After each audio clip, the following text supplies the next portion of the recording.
What a weird week. What a weird week. Hi, everybody, it's Weird. This is like crazy being here. Weird. Really weird tales. Bigfoot eats out of my trash. Well, I got a great show for you today with some wonderful weird stuff. Hi, friends. I'm Scott, and this is What a Weird Week. It's a show about the weird stuff that happened in the news. So we go back through the news, we pick out the weird ones, the odd ones, the fun stories, never the serious news. That's not what we do. And if you want to get our show notes or anything about our program, go to shownotes.page. Shownotes.page. Here we go, our episode dropping on Friday, October 17, 2025. Number 10. Number 10 is Halloween Herm in Kentucky. Halloween Herm has a lot of Halloween stuff in the yard and thinks it's world record worthy. Alexis Barton is there right in front of the home right now. Gotta say, when they throw to Alexis, you can hear all the compressors in the background. There's a lot of inflatables, Halloween inflatables. And I guess the way they had to frame the shot or something, Alexis had to be there near all those compressors. So right now I'm at this home on Village Green Drive in Cold Springs. And you're right, Trisha, it's not as spooky yet, but you're about to see. You know what? It might be somebody, it could be a neighbor mowing the lawn. This is one of a kind, incredible. Today I got to talk to the man behind it all, Halloween Herm, and he tells me not only is he trying to set that world record, but he's also trying to raise money for kids here in Kentucky. Every year we aspire to get bigger and greater as we continue to tell our story and just try to spread joy. We will link to the video if you want to check that out, or if you want to read the article, you can click shownotes.page.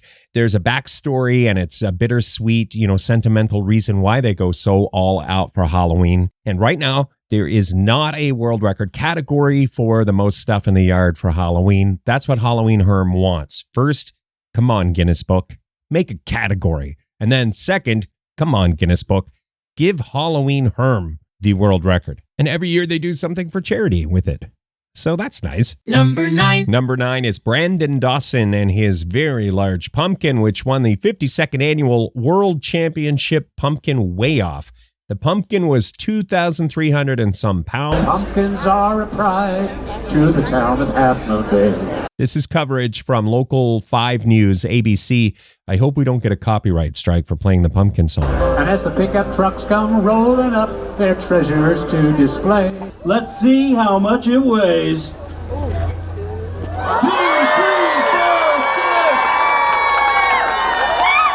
I love the crowd. I love the energy, the vibe. They're fantastic. People are jacked up for this giant pumpkin festival. But also, I'm happy for Brandon. He came in second place last year, so this is kind of like redemption. Wow! I was in this position last year, but I lost by 6 pounds. This year was able to take the win, and that's really what the goal was this year, was to win one of the best, if not the best, pumpkin weigh-offs in the world. That's $9 a pound. We're going to give you a check for $21,114. Yeah, baby! I love that too. And a lot of the coverage, they talk about how big the pumpkin was, giant, heavy pumpkin. They don't get into the fact they buy the pumpkin for $9 a pound. So he's waltzing out of there with like $20,000 and something. To me, that's pretty great too. I mean, it's nice it's a large pumpkin, but a large check, also nice. Number 8. Number 8 is the study. This is another one for the spooky season. How 3 in 10 of us are scared of the dark. As adults, we're still afraid of the dark. And we blame scary movies. The number one reason we're scared of the dark, scary movies. That checks out for me. If I sleep with the lights on, it's because I watched a scary movie and it freaked me out. Or sometimes it's just like I'm too exhausted I forgot to turn the light switch off. And now I'm too exhausted, and it's at least 5 steps across the room. You win this time, light switch. A couple other things in the study, we'll link to it. I mean, one of the things is 1 in 10 of us still sleep with a stuffed animal or something to comfort us as we're, lying there wide awake with the lights on, terrified. I'll stop there on that one, but there's more if you want to read the whole list of stuff that we admit to strangers when they call us for these surveys. You can click shownotes.page. Number 7. Number 7 is homemade license plate effort receives citation and modest praise. This happened in California. An officer noticed something strange, something off about the license plate of this vehicle, pulls them over. Turns out it was a hand-drawn facsimile. It was art, a nicely drawn fake license plate. And apparently Apparently, And apparently, I've never been on live television before. Apparently, every time, Grandpa just gives me a remote after we watch the Powerball. Apparently, the vehicle owners lost the original plate, and I'm going to assume that in the spirit of owning the problem, instead of depending on someone else to, get a replacement plate for them, they were like, we can probably make our own plate. Save everyone time. We'll just slap on a new plate. We can do that. And the article says authorities were kind of impressed. Full points for creativity. The California license plate, iconic anyway. It's a beautiful work of art. If you want to see what it looks like, click shownotes.page. Number 6. Number 6 is the diabolical cat who did something evil or perhaps hilarious.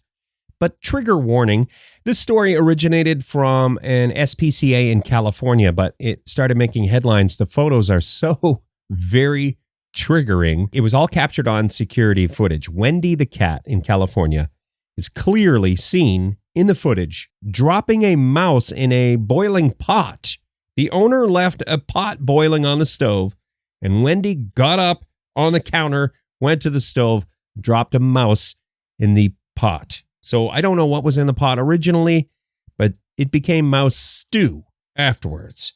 That one's kind of gross to me, and I think Wendy the cat might be evil, but perhaps it's hilarious, or I don't have a cat. I don't know. Was that some sort of gift? Was Wendy trying to be nice? Nothing worse than when somebody's trying to be nice and they give you a terrible gift and you don't know how to react. Suddenly you're the bad guy. They give you this mouse out of the kindness of their heart, and now you're the bad guy because you don't want to eat the mouse. Anyway, if you want to see the photos, click shownotes.page. Honorable mention. Thought I'd throw in an honorable mention right here. The headline is Runaway Pumpkin Terrorizes Town. where did that come from? Dude, I was kind of like following it, and it kept blowing away. And when I went to grab it over here, it just took off. That is footage provided by the Parma Heights Police Department. Police in Ohio had to pursue a runaway giant inflatable pumpkin, which got away from its display and terrorized the town. Really, the article doesn't get into how much terror, but I'm just going to assume there was a great amount of terror. Anyway, the culprit was apprehended. Number 5. Number 5 is Denny the gorilla at San Diego Zoo. And the scary thing that happened, well, I found it scary. The people who saw it happen were scared, but I guess everything's okay. Cell phone video captured by a witness shows a 10-year-old gorilla named Denny at the San Diego Zoo charging the glass. The impact startling people who saw it happen, but no one was more shocked than Katya Sutil. We were actually looking down at our cell phones, so we didn't notice that he had taken a running start, jumped, and then launched into the glass directly in front of my face, and then this giant crack. And I mean, this crack propagated probably 6 feet. It was pretty big. The impact broke the first layer of a 3-layered glass panel. No one was injured. So just a recap, the gorilla Denny runs at the glass, cracks the glass, freaks everybody out. Denny is okay. People are okay. The glass has a big crack. I think it's Gorilla Glass that they use for the enclosure. I'm not even making that up. I read that somewhere. Number 4. Number 4 is how to unlock your brain and remember stuff. And it's all science. This is wild to me, freaky. Maybe you have no trouble remembering stuff from when you were a little kid, but if you've forgotten things, they might not be forgotten. They might be locked in your brain. Here's how they unlocked people's brains. According to this write-up that we linked to, they were studying memory. They had people watch a video of themselves, their face. So I'm watching my own face. And as I watch, my face morphs into a younger version of myself. So I'm seeing my face get younger. And quote, people recalled more vivid childhood memories. That's all they did. They didn't take a drug or get hypnotized or I don't know, whatever, other things. They watched a video of themselves getting younger. They believe there's something about how we see ourselves. When our brain sees ourselves getting younger, something clicks and we're like, oh yeah, I used to be younger. I remember that. And things get unlocked. I didn't explain it that well, but if you want to read the whole thing, shownotes.page, more research needed. I'll tell you what, if they follow up and this turns out to be true, and they're like, yes, watching videos of younger you can unlock your brain. That's going to be an easy one for most of us to do. We all have a million videos of ourselves, and we love to watch ourselves on our devices. We're going to be smart like Mentalo. Number 3. Number 3 is new research into near-death experiences. Now, if you don't believe in that stuff, please don't at me. There's more and more evidence that some people come back from this experience where they have clinically died and then are brought back to life or come back to life somehow. They tell of an experience. You know, sometimes it's going towards the light. Sometimes it's seeing people from your past or feeling love, all those things. Sometimes it's a scary one.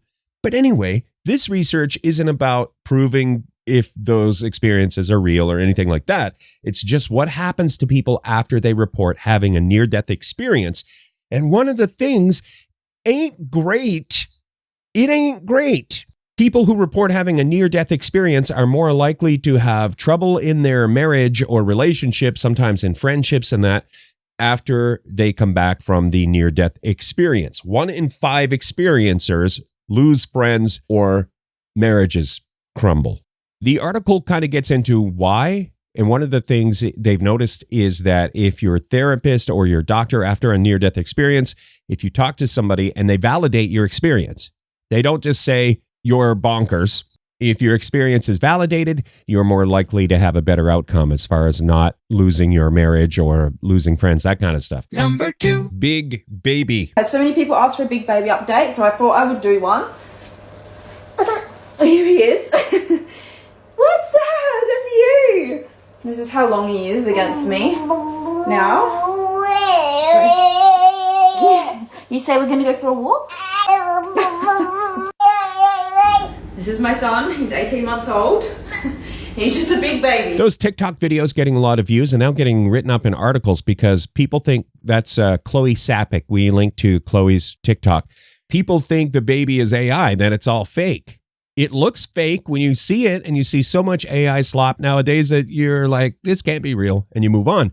But it is real. Chloe has a very big baby. Very big. If you don't have a chance to click the video, I'm just going to explain it. Big baby. It's cute. It'll make you smile if you have a chance to click. We'll put a link in the show notes. Honorable mention. Some good news. The green sea turtle is no longer endangered.